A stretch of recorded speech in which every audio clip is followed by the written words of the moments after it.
All right, folks, thanks for being here. We're going to go straight to questions. We're going to open up with Dave Biddle, 24/7 Sports. Hi, Ryan. What are some things maybe about Will Howard that we don't see that stands out about him? Maybe some things behind the scenes that really impress you? I think you get a chance to see his demeanor when you guys get an opportunity to spend time with him. And I think you're getting to see his command the more you watch him play. I think that's probably the thing that jumps out, and also just an air of confidence that he has experience, in big time games, and he's played a lot of college football. So to me, those are the big things that jumped out early on, and really 2 games in, but it's good to see him getting more and more comfortable every day he's in the building. Dan Holt, Lettermen Row. Ryan, you had mentioned last week on the radio that Lorenzo's earned the right to play more on defense. What have you guys seen from him that you think can make him an asset to the defense? Well, anytime you play well on special teams, you're earning more and more trust with the staff, and that's something that we've always preached here. And Brandon was the special teams player of the week in week 1, Lorenzo in week 2. So the more and more trust you're building, you're just getting an opportunity to do that. And so we'll see how that all shakes out game to game, and based on the scheme going in that week or what we're seeing in terms of our opponent. But somebody who's competing every day in practice, he's giving great effort on special teams. You see him show up in coverage, getting his hands on balls. Effort, is and that's big, for us right now in terms of we want the hardest playing guys in the country, and he's shown they'll do that. Bill Landis, Kings of the North, the podcast. Ryan, you've spoken a couple of times about trying to figure out what the offense's, I think, fastball is going to be, just sort of the thing you kind of hang your head on. How is that process going? And I guess where do you think you are in figuring that out? Yeah, no, I think we're getting there. I still think that it's early in the process, but I think you saw a little bit of that last Saturday, just in terms of the mix that we have, and some of the schemes that we're running. Running inside zone, running stretch. Getting the ball in the perimeter, mixing in play action passes. Trying to get the ball into our guys' hands. The mixture of all those things, along with the quarterback run, mixing up tempos. Those type of things. Put stress on the defense, and I think our guys are getting more and more comfortable. We always want to have a combination of zone schemes and gap schemes up front, and we're starting to get there. We're still not where we need to be. We still don't, have a full complement of stuff out there just yet, but we're building towards that right now. But I think at least the balance that we had and the energy we played with, a couple weeks ago is what we're looking for. But it's just a starting point. I don't know if frustration is the right word to use in terms of not playing last week, but when you think about that process, is not having a game in the 3rd week of the season any kind of impediment as you try to develop that? I mean, I think it could be but it's just based on how you approach it. And, our approach was that this, it is what it is, and we're going to have to handle it. And so we went out there and we had an improvement week, and I felt like we had, 3 hard physical days out there, and got a chance to step away for a couple of days and watch some games on Saturday, and kind of asked everybody to do that, get some rest. It gives you good perspective. You get the chance to see some games, see some situational things to learn from, get to see some other teams out there. You're just watching the game, in your living room is a different experience. So I think, our guys got a chance to get some of that. We visited on Sunday, had team meeting, went out there, had our typical Sunday routine. That was good. And now we'll get back here on Tuesday. But, the idea was to get better. I think we did do that last week. And so now we'll get back into game week here. But we tried to keep the same rhythm last week as we rolled through it. Third row right, Stefan Kreisnik, Cleveland.com. You talk about Will Howard, kind of how he's gotten more comfortable day by day. Have you kind of seen the same from Quinn Sean from when he came in and kind of learned this offense? And what has he kind of added with his experience in the locker room? Yeah, same. He's learned the offense. I think that there's certain things that, we do that's different than where he came from. So, learning that was something he jumped into early on. He and Travion have a great relationship. They work hard in that room. I think Carlos has done a good job of building a rapport in that room, and a physicality and a toughness and a mindset. So, again, just getting started, but you can see, what he can do with the ball in his hands and the explosiveness and the power he has when he runs. And, in protection, I thought he did a good job, picking up a couple things too. So he's growing, he's building, but you can see, what a weapon he is for us when he's out there. All right, Dave Holmes, WSYX. Ryan, you said talking about watching the game Saturday. When you're a college football fan, what's that day look like? I mean, what are we eating? What are we drinking? What are we watching in the games? I mean, is there stuff you're looking for that maybe a regular fan's not? Just what's your bye-week fan experience? Yeah, you get up in the morning, have breakfast with the family and try to spend some time and, with the family the best you can. I talk to our guys about, balance is not an equal distribution of time and energy. It's a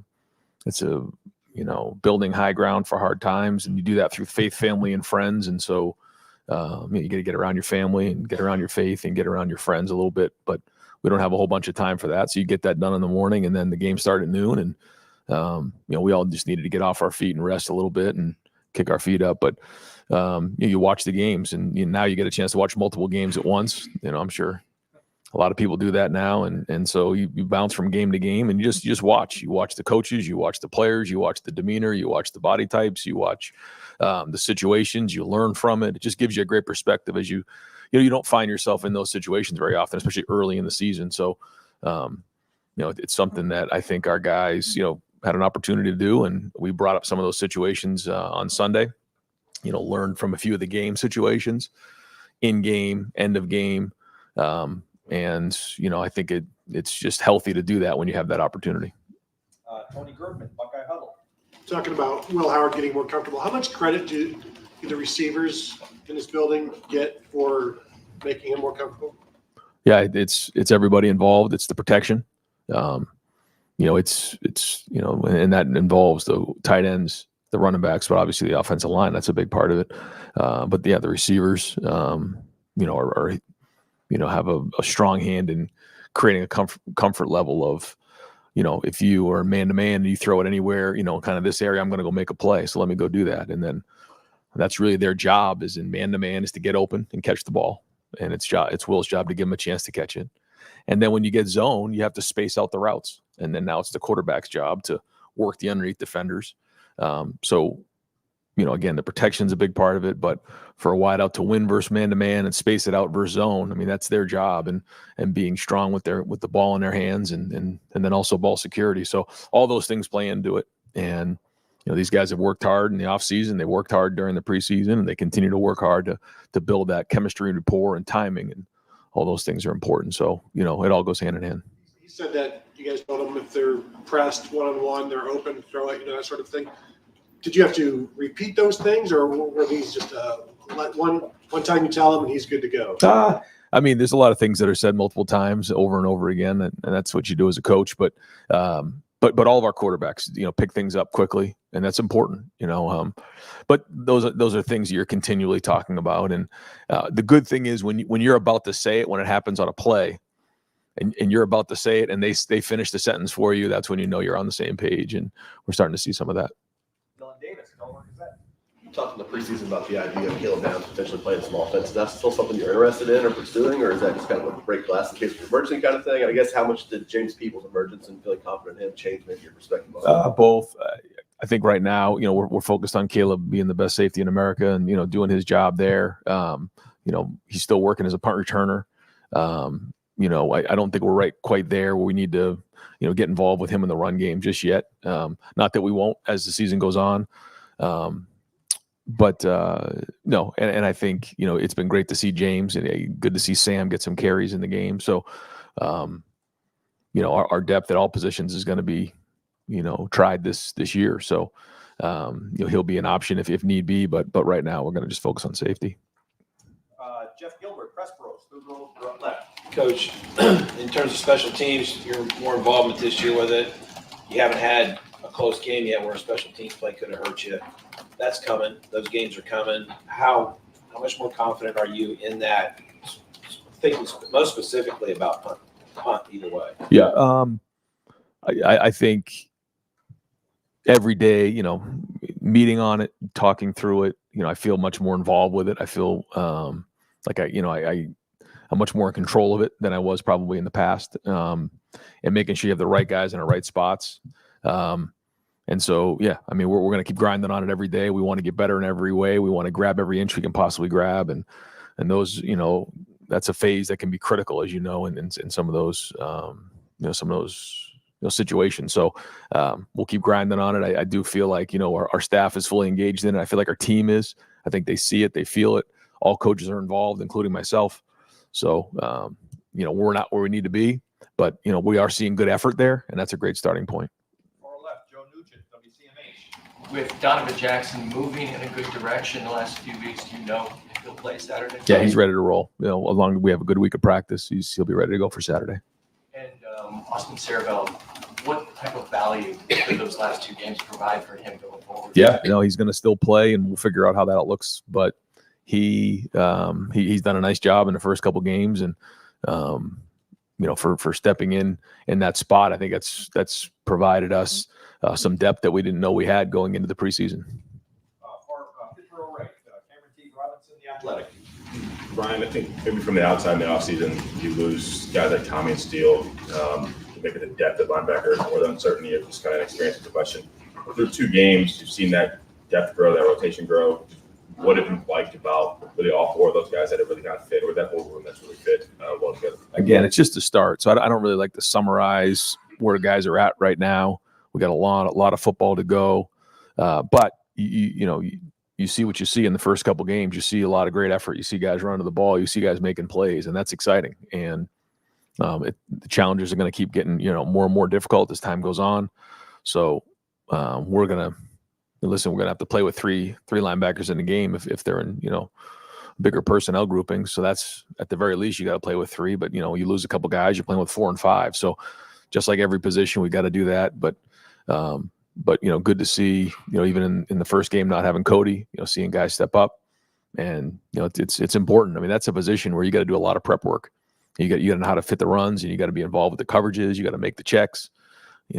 Cody and if Cody's not in there, the Mike linebacker's got the green dot, so he's making all the communication from Jim. So it's a lot of work, and but we're seeing some good play there. We're seeing some good effort.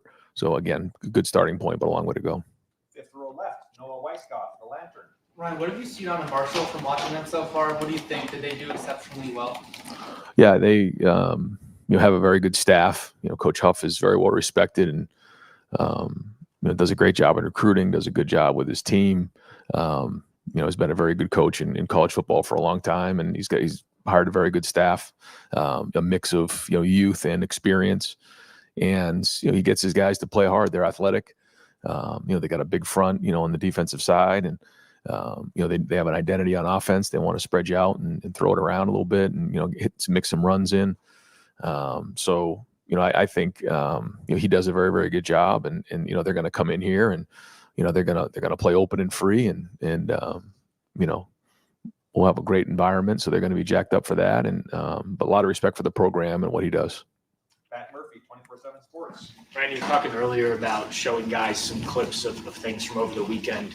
How often do you guys do that, especially early in the season? Maybe when situations don't arise in your games, but you might see them crop up in other games. How often are you able to use other games? Periodically, coming off of a weekend where we don't play, it allows us more opportunity, and I can grab a couple of the coaches and say, hey, can we put some of this stuff together? I watched this. Can you put these clips together? And then we can go on it. When you have a little bit more time, that allows you to do that. When that happens, we'll do those things. Usually coming off of a game, there's just so many things that we need to, hit on coming off the game, watching the game film, that typically we're just going to focus on ourselves. But depending on what we have, coming off the game and what we have coming up the next week, we'll just make a determination. Only so many hours in the day. But when we can find these teachable moments, we try to do that just to bring awareness to everybody. And sometimes it's the coaches, sometimes it's the staff, just to make them think, what are we going to do in these types of situations? And then how are we going to respond? Joey Kaufman, Columbus Dispatch.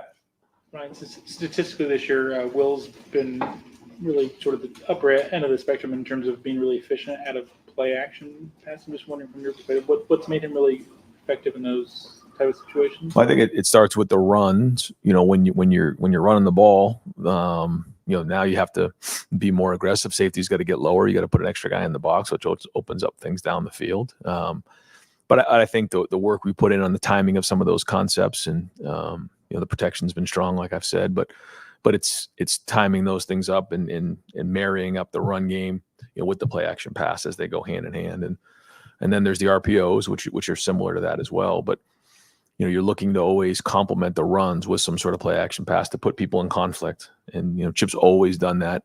And, we've always done that here is, on just about every play, you want to put somebody in conflict, whether you're just turning the ball and handing the ball off. It's a safety or something, or maybe a linebacker with a play action pass, or you're reading somebody in the RPO world. And so putting guys in conflict is what we're looking for. So marrying those things up is important, but I think the timing has been good so far, but again, just a small sample size.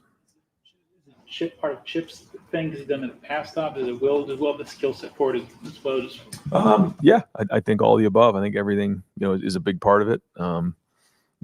We got a lot of great minds in that room, and I think Will can see it well from his size. He can stand in that pocket and see over the line. I think that does have something to do with it. But it's everybody. It's the design, it's the protection, it's the routes, it's all the above. But ultimately, he has to deliver the ball.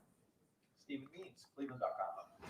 You spent a lot of time in fall camp, just kind of in the nicest way, just calling out Jelani Thurman and needing to see more from him. And it feels like with G, Will, and him, you guys have just kind of rotated those guys, which has probably been a benefit than just playing Cade Stover as much as you did the last couple of years. What have you seen from him specifically over the first 2 games that let you know that he's headed in the right direction? I think it's his ability to be coached. We're coaching him really, really hard, and he just keeps playing the next play. He doesn't let the last play affect the next, whether it's a good play or a bad play, and just playing through that. And the more reps he's getting in the stadium, the better it is for him. So we want to continue to play through that.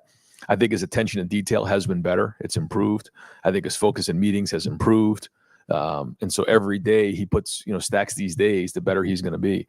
But, just even attention to detail when he's in the special teams meeting, he's focused, he's locked in, he's got questions, he's got answers. I mean, those are all the things you're looking for somebody who's trying to build trust with not only the coaches, but his teammates.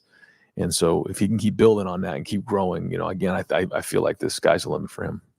Austin, if you needed it, play that bison role that you've used over the last couple of years here, is that as a tight end depth maybe not allowed you not have to use that as much? Well, we do have more depth at tight end, but now with getting Donnie back, you would have that as an option if need be. So we'll, it hasn't really come up a bunch, but if we need that type of situation, now you have somebody that you trust that has earned the trust from guys around him by the way he's played in those first couple games. Deep left, Tim Hall, 97.1 defense. Ryan, did you see CJ Stroud's sideline pass when he was getting ripped down this weekend? And what did you say to yourself when you saw that? No, I actually didn't see it. I did watch a few of the plays, and somebody had said to me, but he just made a sick throw, but I never caught it with my eyes. But I did text him after the game, and just proud of the way he's handled himself, the way he's endeared himself into that organization, the way he's built hope into that organization, and the way guys are rallying around him, the way he's playing. Just couldn't be prouder of the way he's going about his business on a day-to-day basis, and he's got a lot of people here pulling for him. Austin Ward, podcast. Right. I don't know if Donovan's situation is comparable at all to what Jackson went through 2 years ago. Maybe it's not, but either way, did that process that JSN went through change anything with the way you want to manage injuries when they're close, like Donovan maybe was a week and a half ago? Length of the season maybe playing into that as well. Like, do you think there's anything that's changed about managing the health of those situations when they're close right now? I mean, I rely on sports medicine when it comes to making these decisions, but you do use everything that you've learned and your experience to try to, help be a part of the process, and you use all types of information to figure that out. And for Donovan came back for a reason. He wants some hardware, man. He wants to play. He didn't come back to just, watch the game on the sidelines, but, it took everything we had to kind of hold him back from that game. And he was available in an emergency role. I mean, he could have played, but, all the information that we had got from our doctors in sports medicine led us to believe that, unless he was really needed, it didn't make sense to put him on a pitch count, quote unquote, in that game, but to hold him if possible. And so we made that decision, which was not easy for him to hear or do, but we did. And I think we're all glad that we did at this point. So to answer your question, ultimately, like I defer to the doctors on this, but there is constant conversation. I am a part of all those conversations, and you always look back on different situations and try to learn from it so that, you make the best decision for what you have at that moment. I know it's 5 days away, so certainly the situation could change, but when you're reintegrating Donovan on Saturday with preference be to ease it back in because he's missed 2 weeks of game reps, take as many as possible because you're going into a Big Ten game? Like what's the decision-making process there? Yeah, we felt like if he had a full week going into or on the improvement week, we had like a full Tuesday, Wednesday, Thursday, and have a full week of practice this week, that he's full go and he's ready to go. Andy Backstrom, Lettermen Row. Yeah, Ryan, the tight ends talked a lot about in the offseason being the toughest unit on the team. Was any part of that knowing that you guys would want to deploy those 13, 14 personnel looks this season? I think everybody is competing against each other, but there's also that competition sometimes between personnel groupings. You want to get on the field, and whether it's 10 or 11 or 13 or even 14, I mean, guys are fighting for opportunities to get in the game and play, whether it's two backs in the game, I mean, there's pride in each unit to be able to do that. So yeah, I think that, and it's a lot easier to do when you have more guys in a room, so that if you take an injury, you still can be in that grouping, where it's a little bit harder when you put a lot of work in, you invest in a grouping, and then one injury or something can happen, and then you're completely out of that grouping. And now you've spent a lot of time during the week on that, and that's a bad investment. So I think the depth of that room has allowed us to put a little more effort and emphasis in that group. Andy Anders, 11 Warriors. Yeah, I just kind of wanted, on the defensive tackle rotation, it seems pretty clear that Caden McDonald has emerged as that next nose guard. Who's kind of in the mix there at 3 tech? And some guys have kind of split some snaps there. It just hasn't been a clear number 2 that's equal. Yeah, I would say, like you said, inside Heroes right there. K-Mac is right there as well. And then, we're really looking for the next couple guys to step up into that role. And I think Larry would tell you the same thing. There's a bunch of, candidates, but, that's something that I think that whole room is really pushing towards, and getting those guys to step up. You got Will, you got Taiwan, you got Jason Moore. I mean, there's some names in there of guys that we believe can do it. And so that's a challenge. We got to continue. This is all positions, but, we're looking for guys to step up in that room. Spencer Holbrook, Lettermen Row. It's probably a good thing that you haven't had to deal with a lot of different defensive situations yet, because you guys have shut down the first 2 opponents you played. How important was it this first idle week to get some of those different situations for your defense? I know you guys haven't faced a red zone rep yet. Yeah, we work hard at red zone. Almost every day we're working in the red area. It's important. It's a different game down there. We also mixed in 2-minute. We had some 7-on-7 2-minute. We had some team 2-minute, because all those things are coming. And then at the end of the game 2-minute, and then second half or first half 2-minute. We haven't hit on that yet. We want to do a better job on that on offense, but also on defense. And then coming up and watching some of these games, even like the game that happened last night, there was a 2-minute there at the end, and just even the conversation that we had about, if we're in that situation, what do you do? And constantly talking about those types of things, and then trying to design them in practice so that we're ready when they happen, because as we all know, they're coming. Jeremy Birmingham, the podcast. Ryan, the last few years, no matter how hard you guys have tried, it seems like the quarterback recruiting has shifted towards the end of the cycle for a number of reasons. 25 maybe feels different, but how has the last 5-6 years of quarterback recruiting shifted your philosophy moving forward? And how much does the NIL conversation, especially the quarterback, almost require you to wait a little bit further in the process? Yeah, I think that, I can't mention anybody right now. So yeah, I mean, I think that when but we've also been in a situation where recruiting's taken a twist or a turn, and when that does, and you've been invested in somebody, and then it, for whatever reason, it goes another way, you can find yourself in a different spot. So, we feel like, we really want to make sure that we evaluate, as much as we possibly can. When you think about like how late it was in CJ Stroud's, like, we felt great about taking CJ because we saw him play. We felt strong about, Lincoln and Devin. Those guys played late in their season, or, into the recruiting process. So, we, feel good about, the guys that we have committed. We feel good about the room that we have, but we always want to make sure that it's the right fit. And what we can't do is be unsure, because it's such a huge decision. So sometimes there's more boxes that need to be checked, and we always want to be thorough in that spot. going back to Saturday night, when you're watching other games, and do you see coaching decisions that make you scratch your head and say, man, if I get in that situation, we can't handle things that way? I'm thinking of one specific game. I'm not going to call out a coach who decided to punt when the game was on the line against the number 1 team in the country. But if I was going to do that, I would ask, like, do you have to put yourself in their shoes and say, what would you do? 1,000%. Yeah. Every time it's the end of the half, every time it's a decision you made, every time it's the end of the game, you're putting yourself in that situation. And I'm actually saying it out loud sometimes. My RJ and my wife, they'll be like, kind of talking to me about it because, I just constantly say it, and I'm just talking, okay, if this thing goes down to this, down in distance, would we go for it right here? Or, is this a timeout situation? What exactly is going on here? You get the 2-minute warning situation this year, which is very different. So you try to take as many lessons as you can and try to use it as an opportunity to play that in your head because, when you're watching a game live, there's different variables that come into play. We have, hired a consultant as an analytics group to give us information. And so they'll, give us some of the situations on a week-to-week basis on what happened the week before, and then give us feedback on the decisions that we made. So that's been helpful. But yeah, really, when you have an opportunity to watch a game, you're looking at it from that point of view. 6th row left, Jalen Van Horn, the Lantern.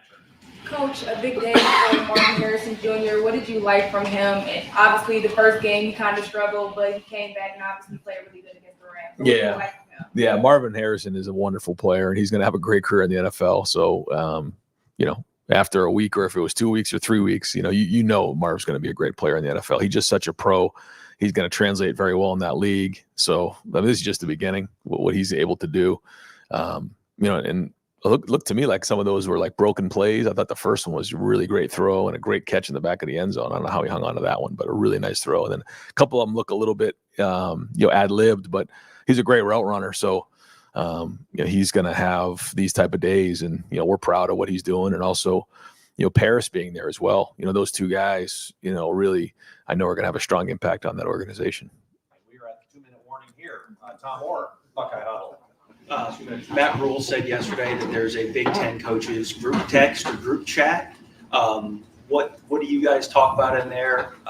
And who is the funniest coach in the Big Ten? Oh, geez, yeah, I don't know. There's a lot of us now. It's a crowded room, but it's just things that come up that everyone needs to get on the same page on. It's usually in the off season where there's some sort of legislation coming through or something that we need, consensus on to support, to move forward, to get to our ADs, or sometimes it's information. Hey, you may want to give your AD, a heads up on something like this. And so that we just get alignment across the board. So typically that group text just allows everybody to be on the same page. Bill Rabinowitz, Columbus Dispatch. Yeah, well, at right guard, I don't know that anything's officially been announced, but Tegra's obviously been the starter. Is he the starter, and what have you seen from him so far? Yeah, he is the starter, and he's played good football. And we'll kind of see how the week plays out. And we're going to try to find ways to get Austin in the game because we feel like he's earned that opportunity. How it shakes out this week, we'll see. But right now, Tegra's the starting right guard.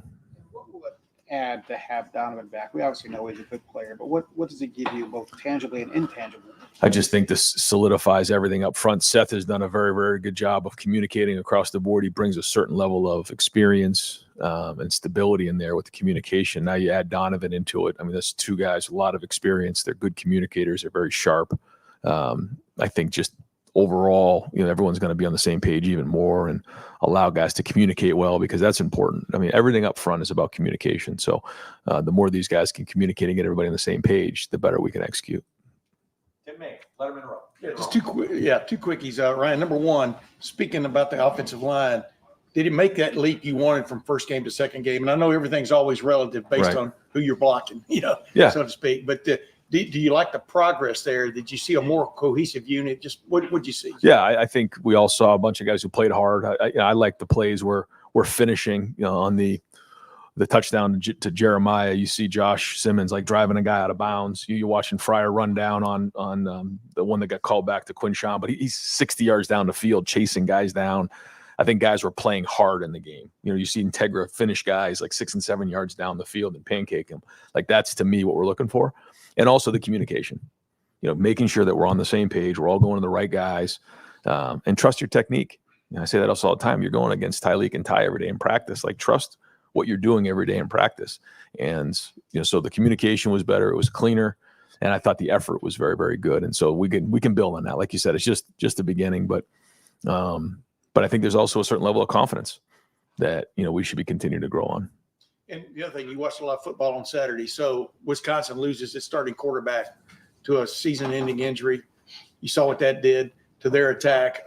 Texas loses Quinn Ewers to an abdominal strain or whatever it was. He looks like he's going to be. But the point is, do alarm bells go off in your head when you're watching that? Or do you go to Chip and go, we got to get these other guys more time, more quality time, because that could happen any moment. I mean, just what's your thinking in that regard? It's the same thing as it was, before watching that on TV. It's we've got to build depth at every position, and obviously that's one. We got 4 guys in a game last Saturday. That was good. You don't know what this week's going to bring. Like, we got to go play Marshall. We got to beat Marshall, and then we'll figure out the rest of it later. And if your focus goes anywhere else, I think that's dangerous. But we're going to get these guys reps in practice, and the more game reps we can get them, the better, because we do know that's going to be important. I mean, I totally agree with you. But there's not much we can do about that right now. Let's go have a great Tuesday. Let's get these guys as many reps as we can, and then we'll kind of, we have an opportunity to get guys in the game. We will. Thanks, man. Yeah, thanks, guys.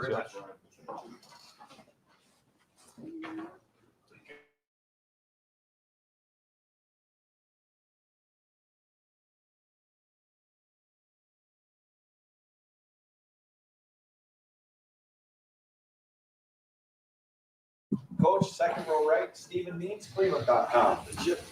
You've done, I don't think you've done it here yet, but in the past, you've often put 2 running backs on the field at the same time. Just what's the pros and cons of using a 2 running back set? Well, the pros are, if you have 2 really good ones, it puts a lot of problems on the defense. The other part of it is, can one of those running backs play receiver?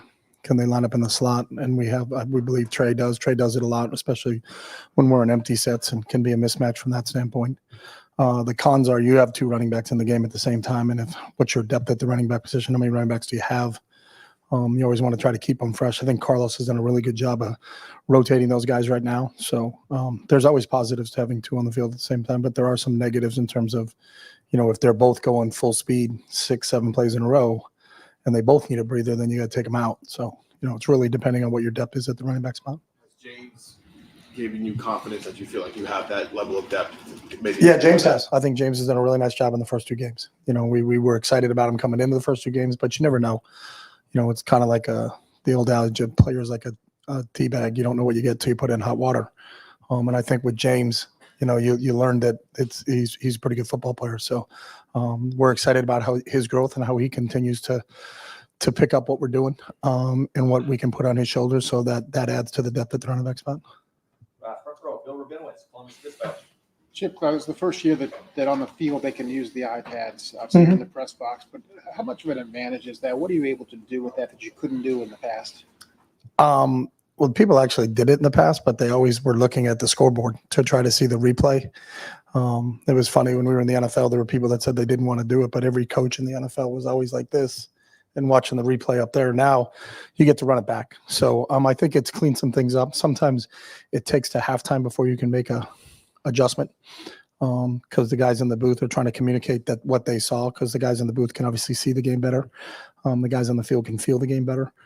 So I think it just kind of puts people all on the same page, and I think you can make corrections a lot faster. Was it something where you wondered, why couldn't we do this in the past? Or what was You wondered it because they showed the replay in the stadium, but they wouldn't let you have the replay on the sideline. So, it's progress. We're all either you can't fight it. We're all moving in different directions. At some point in time, they may actually have videos in their helmets. I don't know, but just whatever the rules are, we're going to adapt to them. So. Tim May, front row right, Lettermen Row. I like a teabag line. I asked Ryan, I just wanted to ask you two quickies. Number one, how important is it to somehow or another, based on what you saw Saturday, Quinn Ewers leaving the game, Wisconsin losing a starting quarterback, to have a competent backup that you feel real good about, and how do you generate that? And then number two, do you feel much better about your offensive line today than you did 2 weeks ago from the standpoint of how it played in your last game? And progress, et cetera. Two drastically different questions right there. So, I think yeah, because they're both on offense, but that's about the only thing I can fish those two together with. The quarterback spot, obviously you want to develop depth, and you do look around the country and who's lost their quarterbacks and or a guy goes down for a time. But the other part of that is, it's not like Will's been here for 5 years. Will's played football for 5 years, so he needs as many reps as he can in Ohio State's offense. So you're in that fine line of how many reps do we get Will of live game speed in a stadium where it's real. It's the toughest position to play because you can't practice it the way you play it. What I mean by that, and I don't care at what level it is, quarterbacks don't get hit in practice, but quarterbacks get hit in games. So it's a different game for a quarterback when it's live.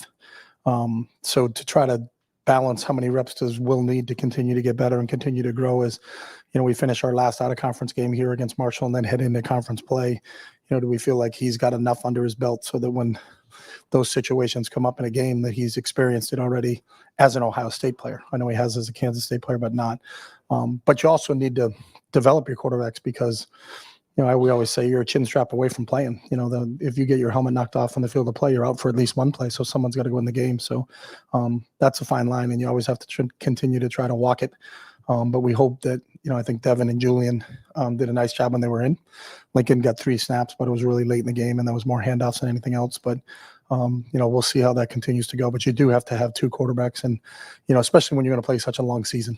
If you're going to play a 16, 17-game season, at some point in time, one of those guys is going to be called upon during a critical time, and you hope that they get enough reps under their belt that they feel comfortable when they go in there. And then, he may have 3 or 4 more after us, but the offensive line, I think they made pretty good strides from game 1 to game 2, more from a communication standpoint of being on the same page. And now adding Donnie back this week, I think, adds a little bit more depth to that position because Austin played really well himself. So I think Austin took full advantage of the reps that he got in the 2 games that he was in there. So we'll continue to monitor that situation. But I was really impressed with how they went from game 1 to game 2. Thanks. Andy Andrews, Lettermen Warriors. Yeah, I think one of the things that stood out watching the offense just pre-snap is the motion and the different window dressings you guys do and formations. Just what is the importance of that from your perspective in using pre-snap motion? Yeah, I think pre-snap motions are 2 things. Number one, to gain an advantage numerically against the defense. So if you move and they're not moving, you gain 1 hat from one side to the other side. And then number 2, to discern what they're in. So it helps the quarterback from an understanding standpoint. Now, I think all of our motions and shifts have a reason to them. It's just not, hey, let's just do this for this play because it looks cool. So the quarterback knows what he's looking for and what indicators he should get when we do it. So it gives him some information, but also at times you're trying to gain a numeric advantage from one side or the other. So if they lined up over here and we bring an extra guy over, if they don't bring an extra guy over, now we have an extra guy into the boundary. So we're trying to work the advantages from a number standpoint with motions and shifts, but also discern some information about what they're going to do, especially teams that are really good at disguising. Right behind him, Tony Grudman, Buckeye Huddle. Last week being the improvement week, what was the focus with you and Will on what you needed to work on? Yeah, it was different for each player. So we graded every player during the week. Each player had a different set of things that they had to work on. Will, there were some real technical things from a fundamental standpoint that as we continue to drill and play action pass and demeanor and what his fundamental footwork is going to be on those plays. Some of it was just recognizing pre-snap indicators of, where is the free safety and is he discerning? Can you discern from where his alignment is, what the coverage is going to be pre-snap before we get to post-snap situations? So Will continues to grow every day. That's one thing I love about him. He's a lifelong learner. He comes in here every day really hungry about how do I get a little bit better every day. And I think last week he did improve and from Tuesday, Wednesday, and Thursday in training sessions. Right next door, Pat Murphy, 24/7 Sports. I'm sure you were at least aware of Quinshon before you got here and started working with him, but maybe where has he surprised you as a running back and what have you learned about him? I know it's still early on. Yeah, I had just really watched highlights of him, in terms of what he did at Ole Miss. But how well he sees the field for someone his size. Usually, guys that big are a little bit more of a batting ram type player. Although he has those qualities, he's a tough, physical, hard-nosed guy that will square up a linebacker in a hole and pick him up in pass protection. But he's got great feet and vision for someone his size, and it's really surprising sometimes when you see how he works his way through a hole or what doesn't look like a hole, but he can work himself through it because of his vision and his footwork. And I think putting that on somebody that size, a 220-pound plus running back, is kind of a rare commodity. Usually that's a little bit smaller guy, but he has those qualities, but he's also got a real tough physicalness to him that he can really, if you have to, and there isn't a hole there, he can create a hole himself. So Fourth row right, and Andrew Backstrom, Lettermen Row. Yeah, Chip, we saw some 3 tight end sets, 4 tight end set. How is that depth of that tight end room allowing you more flexibility in offense right now? it has, and I think it's a credit to those guys in that they all playing time here is earned. So, when you say, hey, we're going to run 3 tight end formations, it's not, well, whatever 3 tight ends are there. That conversation comes up in staff meetings because we really believe in those guys. And so what they can do, so I think, G's played a lot of football here. Jelani played a little bit last year. I saw him on town. Will played at Ohio. I think Bennett's done a really nice job himself. So the 4 of those guys have really earned it. And I think we'll continue to work through some of those packages and see what's the best fit for those guys. Right next door, Andrew Gillis, Cleveland.com. Chip, what has Seth McLaughlin brought you guys to the first 2 games, and how valuable is it to have a guy who's played that much football at center? Yeah, hey, that's a great point. I think really stability. Kind of he's been there, done that. He learned very quickly. It really just for Seth, it was how do we call it and what is our terminology, as opposed to what he did when he was at Alabama. But he's seen a lot, and he's played in some really, really big games. And so I think the other players on the line kind of look to him because they know he has that experience. But I think the stability he's brought and really the leadership at the center spot, that guy has to make all the line calls for you, and to have someone in there that can do that has the experience that Seth has really helped. Deep left, Tim Hall, 97.1 The Fan. Chip, another one about the running backs. What would you say has surprised you or just impressed you the most about Trayvion's play through 2 games? Yeah, what impressed me the most about Trayvion is just his work ethic. He's a guy that is out there every single day, and he only knows one speed. You never have to talk to Trey about effort. And he's always trying to get better. Like you watch him and walk through, and it's meticulous with his steps and where his hand placement is, and he's not just going through the motions. So, I think he's a explosive play waiting to happen. And I've seen those on highlight tapes of what he's done here in the past. And I think he's close, he's really close. And so hopefully, in these next couple of Saturdays, we're going to see him really take one through, not only through the 2nd level, but through the 3rd level and go all the way. Cause he has that type of breakaway speed, which I think is kind of rare. He's one of the fastest kids on this team and can really, really move. So, excited to see him take that to the next level, but I love his physicality as he runs. I love what he's done in pass protection for us in our first 2 games. So excited to see him continue to grow this season. Front row right, Austin Ward, podcast. Chip, when you talk about the pre and post snap decision making there for Will, when you guys are in these RPO looks, it seems like he's in command of that. How frequently is he making the right or correct or optimal decision with the football right now? He's been really good in his decision-making process. I always chuckle because some people, I don't know how when I watch tape myself, like, is that an RPO situation or not an RPO situation? Because that could just be a hard ball call, and his job is to hand the ball off. Now, his fake may be that, but he didn't have anybody that was a relief throw for him or wasn't even looking to have a relief throw. But he's done a good job in what we've asked him to do. Really, we talk to our quarterbacks about being the run game coordinator, and he has to, make the play right. Whether sometimes it's a check system, we're supposed to go right and there's a lot of guys over there, so we got to go the other way. Other times he can make it right by throwing off of those guys. So he's been really good in his decision making in the run game. Joey Kaufman, Columbus Dispatch. Does Will do anything that makes him effective as a thrower out of some of the play action or RPO stuff? He's been very efficient in those situations. Yeah, I think it's a combination. Number one, he's really good fundamentally with it. Part of it is who are you trying to affect with the fake? You can't fake and hold the ball from everybody, so everybody's going to see it at some point in time. But there's certain people that you're trying to get to bite on the run fake, and I think he understands that and is really aware of that. And then number two, I think because we do run the ball well, that's part of the biggest thing is you can have an extensive play action game, but if you're not running the ball very well, I don't think they're going to bite on it. Most defenses need to be lactose intolerant. That means they can't bite the cheese. But if we do a good job running the ball, then we think they're going to bite the cheese. So that helps. Bill Landis, Kings of the North. Chip, when you're trying to figure out the thing or things that maybe the offense does best that you're sort of maybe want to hang your hat on a little bit, how often do you feel like you have a pretty good beat on that before the season? And or how much is it like a fact-finding mission does it become in the first couple of games? And then I guess where do you think you are with this particular group? I think it's always an ongoing process because your lineup changes as the season goes along. So I mean, Donnie's an example. Donnie wasn't with us for the first two, but will be with us in this game. So where is our strength as we add Donnie to the lineup? So I think that's an ongoing process. You don't ever arrive and say, hey, now I know we are worth this, because that can change drastically, with a sprained ankle or something where you're going to have to adapt and improvise as the week goes on. And then obviously the other thing, the biggest factor in that too is what changes is what are you facing defensively? And so is how they deploy their 11 drastically different than how the team the week before did. So, may say, hey, man, you guys really ran the ball well against this team. Well, this team put 10 guys on the line of scrimmage and we're going to take it away, so we have to throw the ball over the top. There's just the sheer numbers deal that you deal with that way. But you're always learning because I think your lineup changes subtly and sometimes drastically, as the season goes along, and you're going to be able to adapt to that. Spencer Holbrook, Lettermen Row.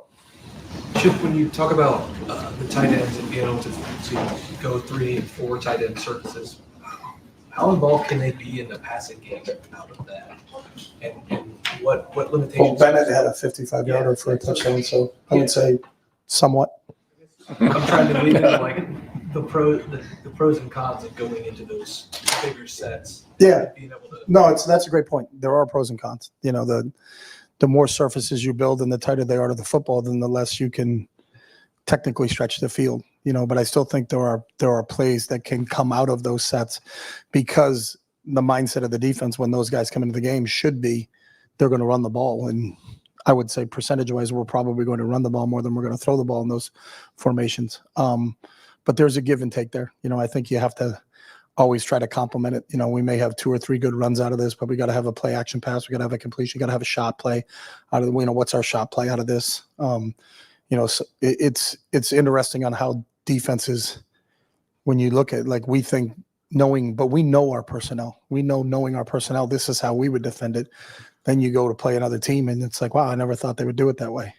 So here's our answer if they do it that way. So I think you have to be prepared for it because the issue is sometimes you're not going to see tape from other opponents that have presented that. So you don't know how teams line up to these formations because in the first 3 games that they played, they've never seen that formation. That doesn't mean they don't know how to line up. It just means we don't know how they're going to line up to it. They certainly do. So sometimes you're going to find that out as the game expresses itself. Got time for one final question. Tim, take us home. This will get us to 100. I know you got a question. Tim, Me? Yes. Oh, yeah. How pleased have you been? Is this a 3-parter or a 4-parter? No, it's just one. Okay. Jerry just said one. How pleased have you been with the run game to this point? I mean, are you seeing a crispness there for one of another term? And how much have you just watched on video Will's ability affected like Western Michigan and the way it played? Yeah. You understand what I mean? His ability to run.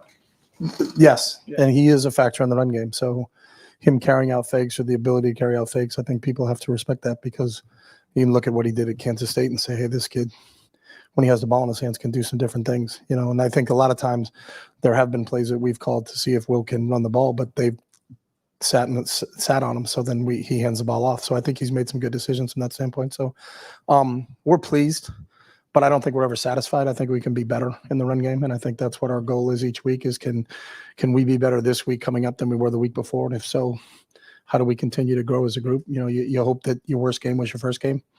And that you continue to grow as the season goes along because you got that bank of experience that you can fall back on to say, hey, what did we learn coming out of the Akron game that we took into the Western Michigan game, and did we get a little bit better on what we did in the run game?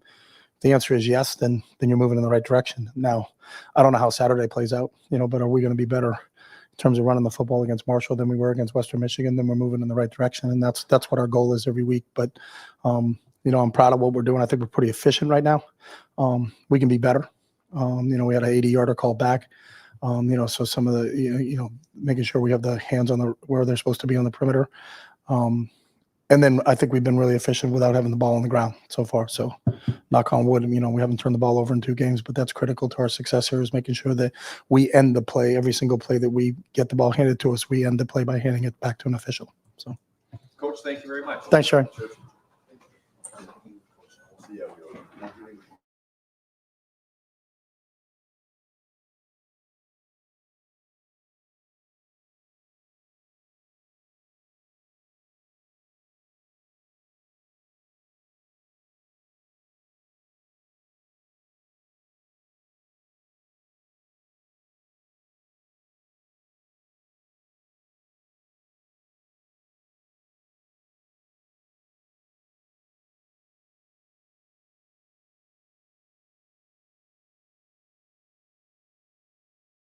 Who do we have here?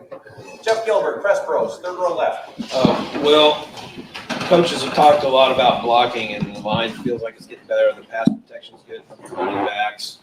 What about your receivers? I mean, obviously they're great to throw to. How are you seeing their development, especially young guys, blocking downfield, setting edges for you guys? Yeah, I think that's something that they're definitely trying to work on, and I mean, obviously, when you look at receivers, you don't really think about their ability to block or their ability to, run guys off or whatever. It's obviously like, the catches they're making or the plays. But I think, these guys really have bought into, if you make a good block, man, like that's a huge play for us. I mean, there was a play last game where we ran like speed option to the right and Carnell just drove his dude, down the field, like, and then the next play he had like a 38-yard catch. Like that stuff adds up, man. It's like that stuff's important, and we're trying to put an emphasis on that stuff.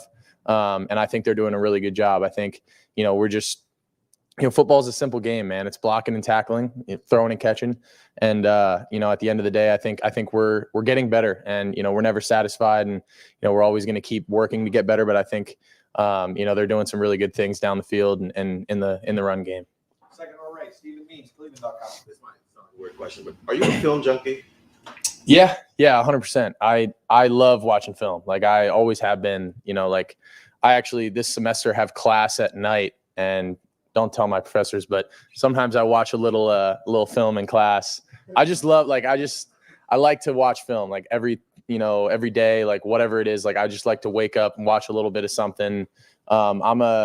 I love the game of football, and I love the chess game that it is. I love how much strategy goes into it, and I think that's a fun part of it. Like being able to, come out and have something planned for your opponent that they're not ready for, or seeing something before it happens, I think is really fun. And that's a really fun part of the game for me. So do you have those moments in games where you're watching the film and you're getting prepared, and then you see a defense come out in something and you automatically know the answer before they get the ball? Yeah. Like that is one of the most satisfying feelings. I feel like I've said that, like it's, when you come out and you're like, all right, I know what they're going to do, or, all right, they're rotating to the field here. It's probably going to be some sort of field pressure. And then that comes and you're like, all right, it just is a reassuring feeling of like, man, all that work that I put in, all the preparation I put in pays off. And, I've been there, I've been a true freshman when you're out there and you don't know what it is. And you're like, man, what the heck is this look? And that's a terrible feeling to have when you're not prepared or not recognizing what they're doing. And I think I've been there enough times to where I'm like, man, I'm never going to let that happen again. And I always want to be ready and prepared in the best way that I possibly can be, so that I'm never in a situation where I don't at least have some general idea of what's going on. Bill Rabinowitz, front row. Columbus Dispatch. For 4 years at Kansas State, you didn't have the benefit of using the tablets or iPads on the sideline. How much of an advantage is it? How do you use it?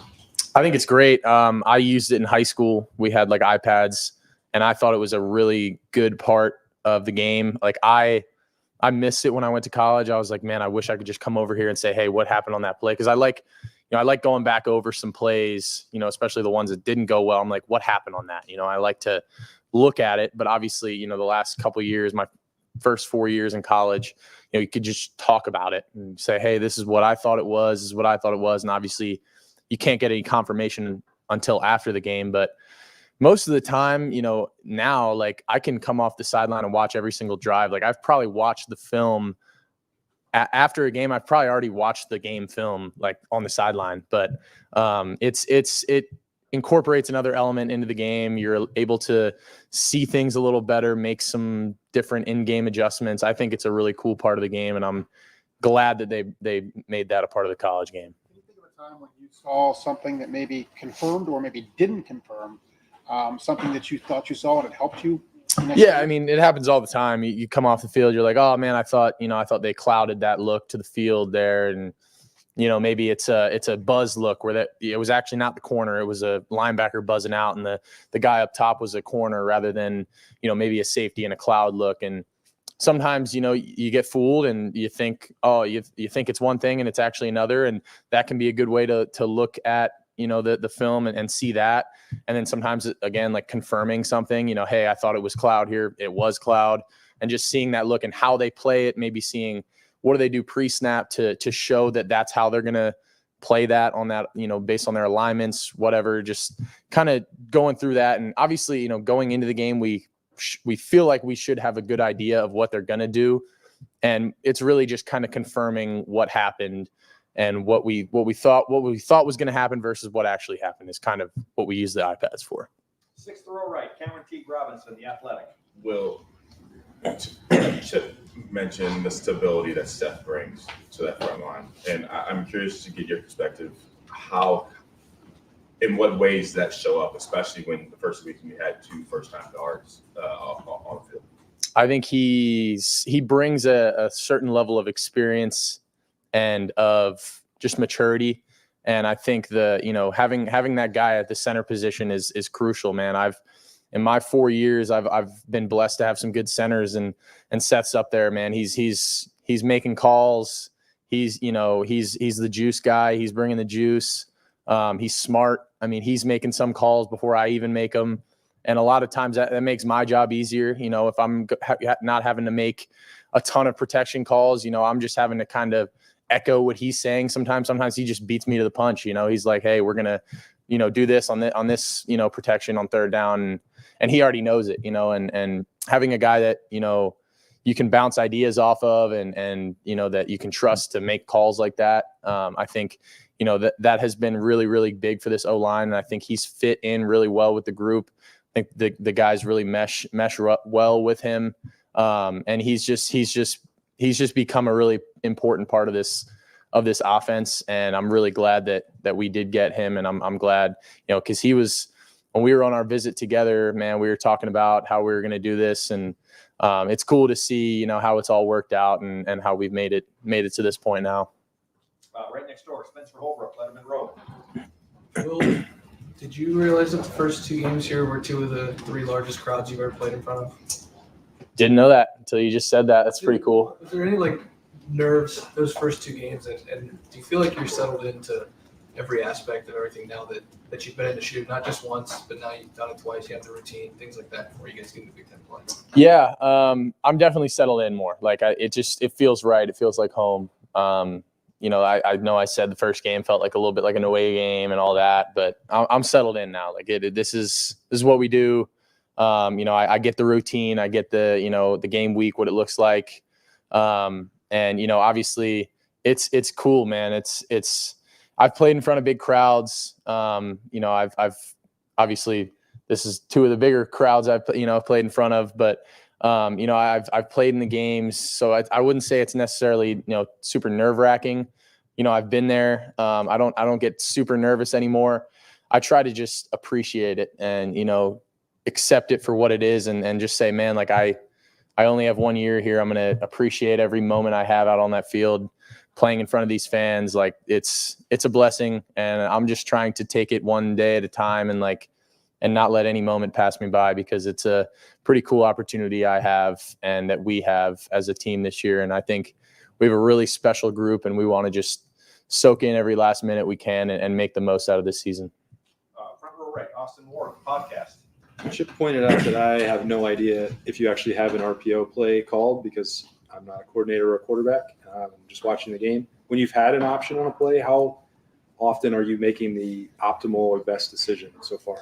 I feel pretty good about how I've done with my decisions in the run game and in the RPO game. That's the point of an RPO sometimes, is that you shouldn't know whether it's a designed run or whether we have a pass off of it. Like, the casual fan probably doesn't really understand that. And that's kind of how it should be. It should look like just a pass if it's an RPO and I pull it and throw it, and it's just the being able to keep the rhythm of it and making the right decisions.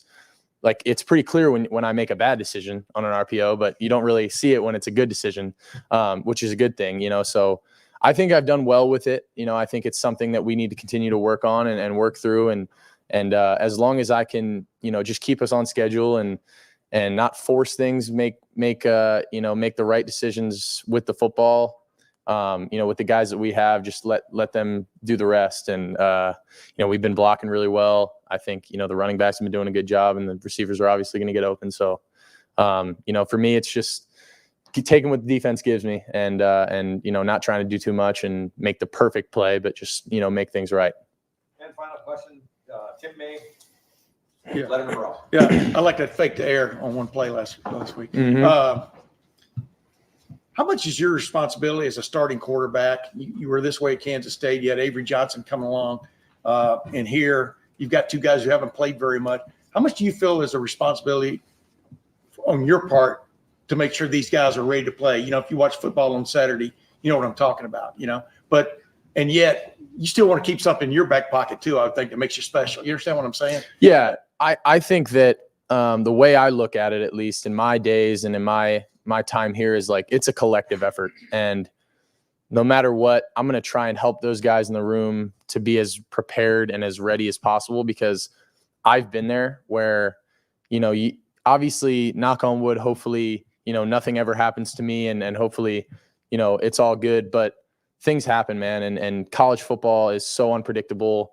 You always have to be ready. And that's what we like to hang our hat on around here is, competitive excellence and, being ready when your number's called. And, I think that we just have such a good quarterback room that, just dudes that I just like being around.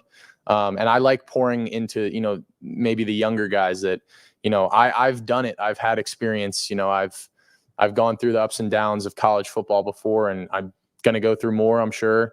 But, in imposing as much knowledge as, that I have, that I can on these younger guys in the room, because, it's a cycle, and they're going to be next and they're going to go through things. And, there are things that I wish people told me before they happen to me.